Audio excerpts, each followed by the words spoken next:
Hi, I was going to start these videos a few weeks ago. In fact, I think it was originally about 5 weeks ago now. So, God, time flies.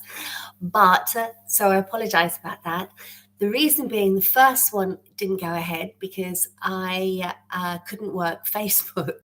I'm new to all this in using going on live and using social media like this.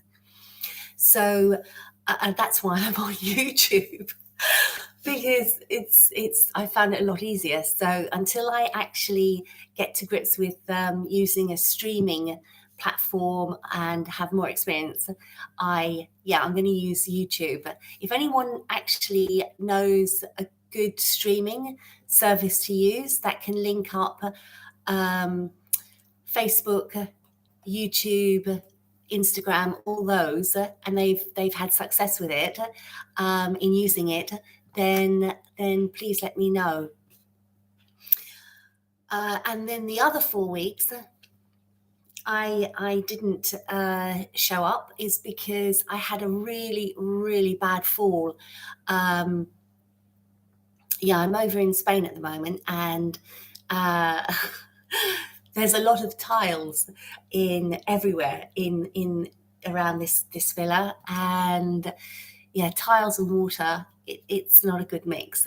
And I really suffered with my I've done a lot of damage actually to my ribs, and it's been really a slow process in getting back. So this actually is the first day that I'm actually really starting back again. And and it's really strange because obviously my work involves advising people about sleep and how to get sleep and how to get their little ones sleeping through the night soundly.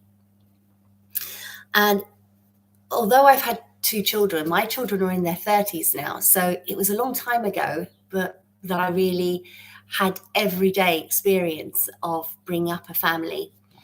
And even though I'm around my grandchildren a lot, it's not quite the same because you don't have that complete responsibility. So this accident has really shown me how awful and how just dreadful the lack of sleep actually is. Because for the first 2-3 weeks, I just couldn't sleep. Literally, the pain as you and I had to sleep at a 45-degree angle. So it's really brought home to me how important sleep is. Anyway, to get back on topic, these sessions I wanted to do, these live sessions, weekly time slots, I just want to, because I'm passionate about sleep. And not only is it because of my work, but I really understand how important it is. And so I really want to pass that knowledge over, and just to make everyone aware how important sleep is in their life. So, not to ramble on, because I've got a habit of doing that. So I've got to keep on topic. So there's 2 pathways in sleep when we sleep. There's something called non-REM or N-Rem sleep. And then there's, which means non-rapid eye movement. And then there's REM sleep, which is rapid eye movement. And I think we've all probably seen someone when they've been asleep and their eyes are closed and their eyes are underneath their eyelids are going darting back and forth, and that's known as REM sleep. Non-REM sleep or N-REM sleep is divided into 4 stages, with stages 1 and 2 in the early part of sleep when you're starting off to fall asleep. And I think we've all probably been sitting down somewhere or and then you just find yourself quickly nodding off, and then you wake up suddenly, and that's when you're going into stage 2. So you've gone through stage 1 of non-REM sleep, N-Rem sleep, and you're just starting to nod off. And then there's the deeper stages are 3 and 4 of non-REM sleep. And REM sleep is primarily the sleep where we dream, where dreams occur. And scientists have found that during N-Rem sleep, there's deeply powerful brain waves going on, and they've discovered that there's these tiny, like spiderweb, little connections going on in the brain during REM sleep, that bursts of electrical brain waves. And in each latter, well, actually, let's go, and I'll show you. I'll explain this, the cycles of sleep. So they're the different, the two pathways that we go through during our sleep. But then we have so many cycles of sleep, and for adults, the sleep cycle is on average, say, 90 minutes. And for children, it's between 40 and 50 minutes. And during each of these cycles, you will go through stages of N-Rem sleep and REM sleep. And the more we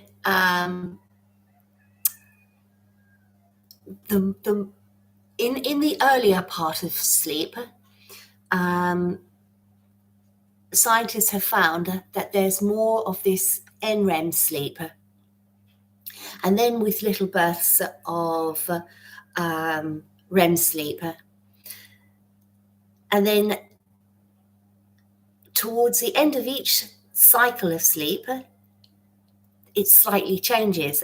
It goes then into more shorter bursts of, more shorter lengths of N-Rem sleep with powerful bursts of REM sleep. And what's really fascinating is that as you go through your sleep cycle, in so much as that you've gone through a few sleep cycles and you've been sleeping for, say, a few hours, what happens then is that more REM sleep occurs.